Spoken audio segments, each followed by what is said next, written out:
Hello amigos, welcome back to Shree's Coding Hub. In today's episode, we are going to do we are going to solve different logical questions by using double dimension arrays with strings. Only with strings. We know strings. Shree's Coding Hub is a string. Thank you is a string. Subscribe is a string. Like is a string. Okay. Till the last episode, we have got a depth idea on double dimension arrays, and we have inserted a string value into double dimension array. We also printed numerous string values from double dimension array in the last episode. If you are new to our channel, or if you missed the last episodes, don't worry. All the episodes are grouped into a playlist with the name C Tutorial for Beginners, and that playlist link is provided in the description. Please go and check out. If you missed the last episode and directly watch this video, it will be somewhat confusing, and you will not understand better. You will not understand in a better way. You will not completely get aware of this concept. Okay. For better understanding, and it is also mandatory for new viewers, please go and check out that playlist and come from beginning. Watch from first episode. It will be very useful. Trust me guys, it will be very useful. Without getting late, now let's start our tutorial solving various logical questions. This is what the code we wrote in the last episode. Okay. Now what I am going to do is, what my requirement is, here I copied x array, x double dimension array to y double dimension array. Here you can see the output, Shree's Coding Hub. Here you can see Shree's Coding Hub got printed. Here I have printed y array. It copied successfully. Now what my requirement is, I don't copy. We can copy also, but I remove copy, and I don't want to waste memory much. Now what I do is, I simply say x of I only. Now here I remove y array. No need of y array now. Okay, you can deal with y array also. Now what my requirement is, I'll remove this whole thing, guys. Now what my requirement is, I want to print this x array in reverse. Here if I say printf, okay, what I say is, I simply say %c comma x of ij. Okay, this is what I am saying. Here you can see our output will be something like this. Scary thumbs up, tubs up. Here, here it has repeated 100 times. Here it is repeating 100 times, guys. Sorry. I fix the space 3, because here we are not using %s. That's why it is printing some null values also. I said only by using %s only we will get that ability of finding null character and stop printing. Here only 3. Okay, Shree Cod Hub. Okay, here you can see Shree Cod Hub got printed successfully in a very beautiful way. Now I don't want to print like this. I want to print in reverse. Everything in reverse. BUH, DOC, IRS, like that. I want to print in reverse. Now how can we achieve that? Further thing, what we need, here I'll come to work. Here what we need is, first we should not start from this. We should not start from first. We should start from last. What is the character at last? Null. Now we should go to null, and from null we should start printing. Instead of null, we should find the position of null. First we should find the position of null. Here the position of null is null position is 3. Okay, null position is 3. Now what I can do, if I get the null position, what I do, I start printing from null position -1. I start printing from null position -1. This is what I can do. Okay, what is null minus 1? It is this. Now okay, by finding null character position and by doing minus, I can start print, and I continuously do minus minus minus minus. I can come here, and I can check the condition. What is what is there in the condition? uh, J is greater than or equals to 0. Okay, what would be the condition? J is greater than or equals to 0. Here you can see our J is 0 here. At the first our J is 0. 0 is the last value we have. 0 is the last value we have. Minus 1, minus 2, minus 3, minus 1, minus 2, minus 3 are not there here. Only 0 is the last value. That's why I can check the condition. J is greater than or equals to 0. If J becomes minus 1, it should stop. It should break the loop. This is what I am doing here. Now I will find null character position, and then I will do minus 1, and then I will start printing until J is greater than or equal to 0. What happens when I do minus minus and print? It prints this I, and when again I do minus minus, it prints R. When again I am going to do minus minus, it prints S. Now again I am going to do minus minus. Now it becomes J becomes minus 1. J becomes minus 1. So here the condition is J is greater than or equals to 0. It breaks the for loop, and it goes to next. This is what we want to do. First task is to find null character position. How can we find null character position? Here percentile s automatically stores this null character after reading a string and pressing enter. If I input SRI and press enter, it automatically stores null character in the respective block, in the appropriate block. Okay, now what I do here is, here at which place null character is present? Here x of 0 and 3 contains null. Here you can see 0 comma 3 contains null. Now in the same way, x of 1 3 contains null. X of 1 3 contains null. Here I hope you guys got the point. Here we need to check whether x of ij, here assume that 0 3 as I, 0 as I which is row, and 3 as j which is a column. Here assume that we have to check the condition that x of I j equals to null. Here we have to check x of ij null. By checking this, we can get the null character position.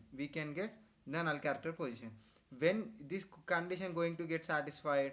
Whenever the I value is 0 and j value is 3, at that time the condition gets satisfied. At that time the j value will be 3. Here you can see our j value we got j value successfully. We got the null character position successfully in a row. Now we can do our further process, that doing minus minus and printing in reverse. This thing we can do easily. I understand the logic, guys. If you couldn't get the point, if you didn't get the point, get back from first, come from first, start the video from first. Okay, this is very important concept. Now I'll do the same thing here. What I do is, I take another for loop for j equals to 0. Okay, a of j not equal to, I say null, and I plus plus. Okay, and sorry, j plus plus, not I plus plus, j plus plus. And here I am terminating the loop. Here what I do is, here I remove j value and take j equals to, here we will get the null character position. At this for loop we get the null character position, and as we discussed, we should decrease the value by 1 every time. Now what I do is, here what condition we took? We discussed j is greater than or equals to 0, and what we do every time? Minus minus. This is what we discussed in the explanation part. Here what happens? For the first time I is 0, and here also j will be 0.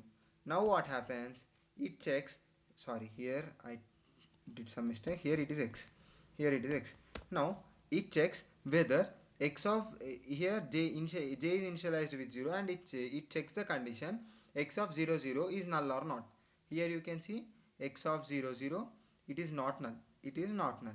Now again it checks again here j value gets incremented, and again checks the condition x of 0 1, x of here it checks the condition 0 0, and again it checks the condition 0 comma 1, because I value is still 0 and j value is incremented by 1, now it checks whether 0 x of 0 1 is uh, null or not. No, it is r, it is r.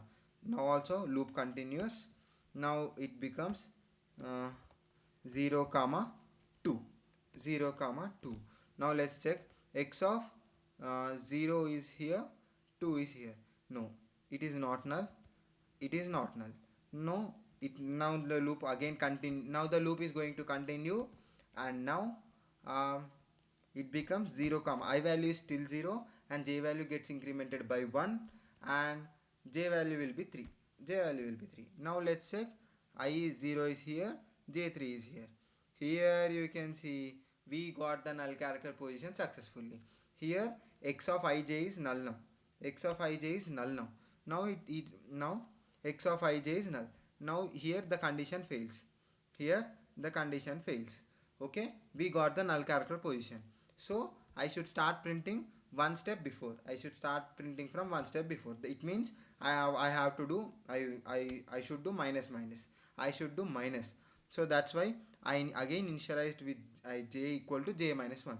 Now I subtracted one value from j. Now now the j value was, till now the j value was 3. Now after doing this, the j value becomes 2, the j value becomes 2. Okay, now I value is 0, still the I value is 0, and j value is 2. Now what is there in j? I 0 comma 2 I, it is there I.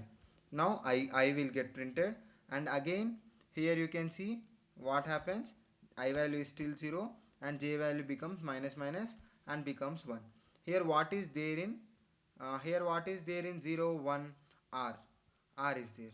Okay, now again j value becomes uh, again minus minus 0 comma 0, 0 comma 0. What is there in 0 comma 0? S is there, S is there. Now S also got printed successfully. Here you observe we adapted our challenge successfully. I R S got printed successfully in reverse. At the same time now again j value becomes minus minus, I value is still same comma minus 1.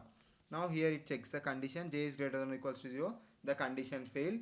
Again it goes here, again it goes here, and changes the I value to here. Let's erase all these. Here it changes the I value to 1, and again j value with 0, because j value is freshly initialized with 0, and checks whether 1 0, this is the block. Here h is there, not null, so the loop continues. So the loop is going to continue, because here condition is satisfied. X of ij is not equal to null, x of ij is h now, it is not equal to null. In the same way we get the null character again, we get the null position, and we do minus, and again we print in the reverse. This is what here we are going to do. Here you can see the output F9. Shree's Coding Hub. Here you can see HUB CODING SRI SRI inverted comma S. Here you can see we got printed in reverse successfully. Here for better understanding, what I do is I use /n. Here I keep /n. What happens by keeping /n? After printing every line, after printing after printing each row, it comes into the next line. Here you can see SRIS Coding Hub. Here you can see hub is printed as something like BUH, and coding is printed like GNIDOC, GNIDOC, and Shrees is printing like Shrees got printed like series S inverted comma IRS. This is what we want. We adapted successfully. This is how we can print a double dimension string in reverse. All double dimension strings in reverse. Here you can see we printed successfully. This is what we want actually. Now, now here what we can do something like let's do something like I want count of every row. I want count of every row means here there are how many letters I stored here? S R I. Except null, except null. S R I. S R I. It means uh, we stored three values. We stored three characters. It means the length of this row is 3 and the length of the first row is HUB. The length of 0th row is 3. The length of first row is also 3 except null character. I want this count. I want count of this. Now I want count of this. I don't by printing reverse I also want count. I also want count. Now how can we do this? How can we do this? Here simple. What I do is uh, here what I do is it is as simple as it is, guys. uh, I take printf the count of this row, the count of which row? X of percentile d row is again percentile d. Now what I am going to do is I take I here comma j here. Okay, this is what we want here. How my count should be means it should count like 1 2 3. It should give 3 if there are like S R I S C O D I N G. Now how much the count should be? 1 2 3 4 5 6 7 8 9. Now I sorry 1 2 3 4 5 6 7 8 9 10. Now the count should be 10. Now it should give the count as 10. I hope you guys got the point. I should now the count should be 10. How many characters we input, that many count we should get, that much count we should get. This is our requirement. Here how can we adapt this? It is as simple as it is. By doing this we can get, because here for first percentile d it takes I value. It means for the first time 0. So x of 0, it means 0th row. It means 0th row. Now I am printing that the count of x of percentile d. It means the count of x of 0 row is percentile d. What is percentile d again? J. Now what is j now? Here if you observe, here we took the count until null. We found the position of null. It means it has came through this block, this block, this block, this block. It means it has came through all these blocks and went here, and j value became 3. J value became 3. Now whatever the j value here is, that much count we should get. That much count we should get. Here you can see we have 3 characters S R I. The same the j count is there. The same the j value is there.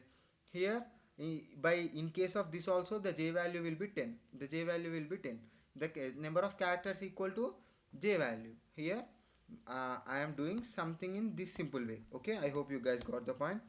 Here you can see the output. Shree's Coding Hub. Thank you. Welcome. Here you can see the count of x of 0 row is 14. And Coding Hub Shree's Coding Hub got printed in reverse. The count of x of 1 row is 8. And that thank you message got printed in reverse. The count of x of 2 row is 6. And that welcome WELCOM. WELCOM. Obviously 6. I hope you guys got the point. We adapted our goal successfully. We achieved our goal successfully. That's it for today's episode, guys. This is the main use of understanding this type of concepts. The main use of the main goal of this Shree's coding tutorial of explaining this type of questions is to adapt your brain for logical thinking, to adapt your brain for logical thinking, to improve your logical thinking. The main goal of this concept is improve your logical thinking. By adapting this type of knowledge, you can improve your logical thinking in an easy way. Okay. uh, you can simply do for copying this array to another array in reverse. You can find a string. You can do some more question, some more work on this concept. Like you can find as a user, I'll give coding. I'll give the input like Shree's coding hub, and I ask again, I give input coding. If the coding word is completely present in the given string, then it should print, yeah, the coding string is present. If not, it should print, no, the coding string is not present. Like that, you can do multiple questions. That's it for today's episode. If you feel the content of our channel informative and good, and if you like the video, please do like and subscribe to our channel. Support us. It will be a great motivation. If I receive your support, if I get your support, it will be a great motivation to share more valuable content like this. Because subscribe and like is free, guys. Do that. um, by doing that, I'll get motivated. Here, this content, if you go outside and if you want to learn, they cost much money. Simply they cost 3 to 4,000 rupees for this level of understanding. No, sorry, not this level of understanding. They simply explain what is for loop, what is, and they don't explain this type of examples also. They explain, they just give an idea of for loop, if condition, that's all. That's it. For that only they charge 3 to 4,000 rupees. But here I am sharing this level of knowledge for free. So please do subscribe and like the video. Thank you.